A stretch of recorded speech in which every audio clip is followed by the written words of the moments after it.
प्रिय विद्यार्थियों, 1 मार्च 2025 को यदि आप पेपर बेहतर करना चाहते हैं नागरिक शास्त्र का, तो ये सेशन आपका है। वीडियो को बिना स्किप किए पूरा जरूर देखिएगा। सिविक्स का देखिए प्रिय विद्यार्थियों, मोस्ट इंपॉर्टेंट है ये। क्लास 12 के यदि आप विद्यार्थी हैं और सिविक्स नागरिक शास्त्र के पेपर को लेकर परेशान है, तो ये सेशन आपका है। ठीक है प्रिय विद्यार्थियों, 1 मार्च को पेपर में जाने से पहले इस पूरे सेशन को देख कर जाइएगा और मोस्ट इंपॉर्टेंट जितने भी संग्रह आपको मिल रहे हैं मैं आप तक प्रोवाइड कराने का पूरा प्रयास कर रहा हूं, तो उसे जबरदस्त तरीके से अपने क्लासमेट पर शेयर भी करते चलिएगा।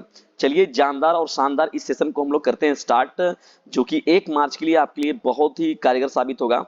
पहला देखिए प्रश्न क्या है प्रिय विद्यार्थियों, निम्नलिखित में से किसने सबसे पहले खुले दरवाजे की या खुले द्वारे की नीति अपनाई। देखिए, खुले द्वार की नीति अपनाने वाला जो देश था प्रिय विद्यार्थियों, कौन था? चीन था। कौन था? चीन था। ठीक है ना, चाइना जिसे हम लोग कहते हैं। खुले दरवाजे या खुले द्वार की नीति सबसे पहले चीन ने अपनाई थी। किसने अपनाया था? चीन ने। ओपन डोर भी इसे कहते हैं हम लोग, ओपन डोर पॉलिसी के नाम से भी ये जाना जाता है। ठीक है ना।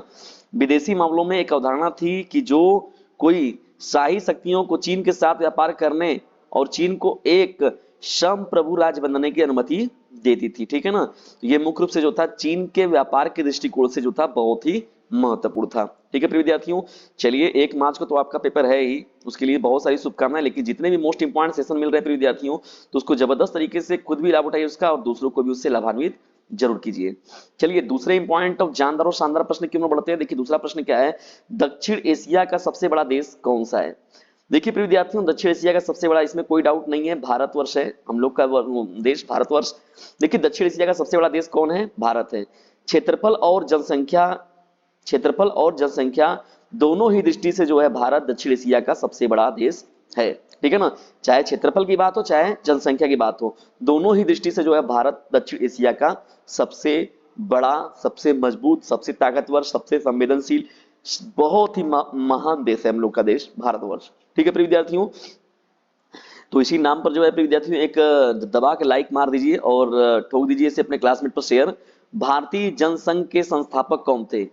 देखिए, भारतीय जनसंघ के जो संस्थापक थे उनका नाम था क्या? मोरारजी देसाई, मीनू मसानी, अटल बिहारी वाजपेयी, श्यामा प्रसाद मुखर्जी।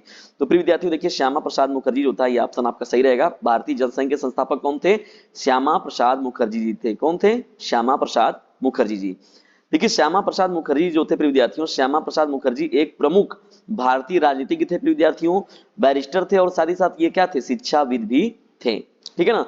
वह भारतीय जनसंघ के संस्थापक भी थे। भारतीय जनसंघ की संस्थापना इनके द्वारा ही की गई थी, जो बाद में भारतीय जनता पार्टी जिसे भाजपा के नाम से विकसित हुई। ठीक है ना।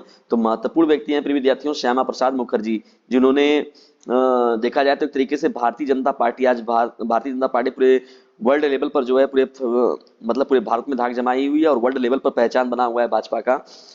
तो लोग जान रहे हैं, प्रधानमंत्री भी उसी पार्टी से हैं। तो प्रिय विद्यार्थियों, ये महत्वपूर्ण चीज है। ठीक है ना, कि उसकी बीज किसने बोए थे, ये बहुत महत्वपूर्ण बात हो गई। मिल्कमैन ऑफ इंडिया के नाम से किसे जाना जाता है? मिल्कमैन ऑफ इंडिया के नाम से किसे जाना जाता है? तो मिल्कमैन ऑफ इंडिया के नाम से फिर विद्यार्थियों जाना जाता है डॉक्टर वर्गीज कुरियन को जाना जाता है। किसको? डॉक्टर वर्गीज कुरियन को जो है मिल्कमैन ऑफ इंडिया के नाम से जानते हैं हम लोग। देखिए, मिल्कमैन ऑफ इंडिया के नाम से जो है विद्यार्थियों जाने जाने व्यक्ति जो है वो वर्गीज कुरियन जी है। वर्गीज कुरियन जी जो थे वो एक भारतीय सामाजिक उद्यमी थे। क्या थे? भारतीय सामाजिक उद्यमी थे, जो अपनी श्वेत क्रांति के लिए, यानी श्वेत क्रांति के जनक के रूप में भी जो है डॉक्टर वर्गीज कुरियन जी का नाम बड़े सम्मान के साथ लिया जाता है। तो जो अपनी श्वेत क्रांति के लिए जाने जाते थे, जिसने भारत को दूध की कमी वाले देश से दुनिया के सबसे बड़े दूध उत्पादक देश में बदल दिया। ठीक है ना। इनके द्वारा ही सबसे बड़ा महत्वपूर्ण इनका योगदान ये रहा है कि दूध की कमी हम लोग के यहाँ थी, मगर दूध का सबसे बड़ा उत्पादक देश जो है भारतवर्ष को बनाने में इनका बहुत बड़ा योगदान रहा है। किसका? डॉक्टर वर्गीज कुरियन जी का। वह गुजरात सहकारी दुग्ध विपणन महासंघ के संस्थापक भी थे और भारत में श्वेत क्रांति के जनक थे। ठीक है ना। श्वेत क्रांति का मतलब हो गया कि दुग्ध उत्पादन से संबंधित, दूध तथा दूध से बनने वाले पदार्थों के उत्पादन से संबंधित व्यक्ति थे। ठीक है ना। सोनी, होंडा, सुजुकी जैसे प्रसिद्ध ब्रांड जो है किस देश से संबंधित है? तो देखिए प्रिय विद्यार्थियों, ये जापान से संबंधित है। किससे? सोनी हो गया कंपनी, होंडा कंपनी, सुजुकी, ये सभी जो है जापान की प्रमुख कंपनियां हैं। ठीक है ना।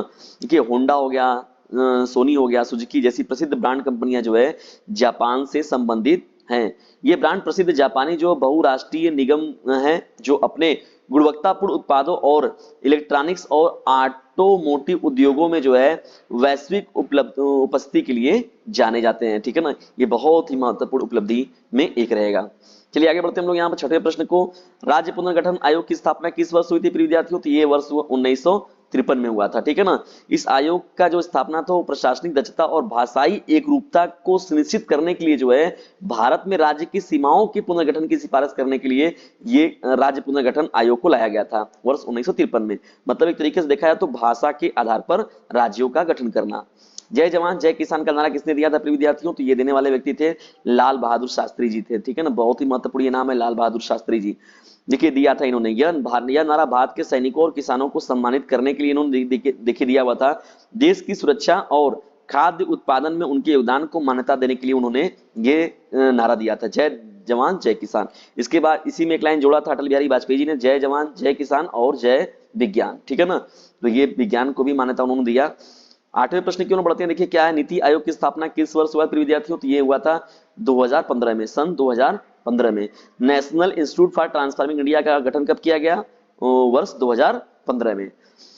2015 में लाया गया। देखिए इसे योजना आयोग की जगह पर लाया गया था प्रिय विद्यार्थियों, और भारत सरकार के प्रमुख नीति थिंक टैंक के रूप में कार्य करता है जो दिशात्मक और नीतिगत इनपुट दोनों प्रदान करता है। दिशात्मक और भी और नीतिगत भी साथ साथ दोनों कराने का काम ये करता है। चलिए बढ़ते हम लोग नौवें प्रश्न की ओर। देखिए नौवां हम लोग का प्रश्न है, निम्नलिखित में से कौन से देश गुट निरपेक्ष आंदोलन के संस्थापक सदस्य थे? देखिए तो यहाँ पर प्रिय विद्यार्थियों भारत और इंडोनेशिया जो हो जाएगा आपका करेक्ट हो जाएगा। गुट निरपेक्ष आंदोलन के संस्थापक देशों में अगर देखा जाए तो भारत और इंडोनेशिया जो ऑप्शन है आपका करेक्ट हो जाएगा। शीत युद्ध के दौरान प्रमुख शक्ति जो थी गुटों से स्वतंत्र रहने के लिए इन और अन्य देशों द्वारा आंदोलन शुरू किया गया था। ठीक है ना, इसमें 3 देश जो महत्वपूर्ण रूप से थे, भारत, इंडोनेशिया और मिस्र का भी नाम इसमें आता है। ठीक है ना, इसमें भारत से प्रतिनिधित्व करने का काम जो था वो कौन कर रहे थे? हमारे देश के प्रथम जो प्रधानमंत्री थे ना, उन्होंने ही इसमें देखिए महत्वपूर्ण अपना योगदान दिया था, पंडित जवाहरलाल नेहरू जी ने। भारत का संविधान कब तैयार हुआ था प्रिय विद्यार्थियों? तो देखिए ये तैयार हुआ था 26 नवंबर 1949 को। 26 नवंबर 1949 को ये तैयार हुआ था और अपनाया गया या 26 जनवरी 1950 को जो है लागू किया गया था, जो भारत गणराज्य के नाम से के जन्म का प्रतीक था। ठीक है ना, चलिए आगे बढ़ते हम लोग यहाँ पर। चलिए इसका डिस्कशन जो है विद्यार्थियों हम लोग नेक्स्ट वीडियो में करेंगे। तब तक के लिए टेक केयर, गुड बाय, जय हिंद जय भारत। तब तक के लिए जबरदस्त तरीके से इसे अपने क्लासमेट पर शेयर भी करते चलिए ताकि पढ़ने और पढ़ाने में और भी आनंद आए।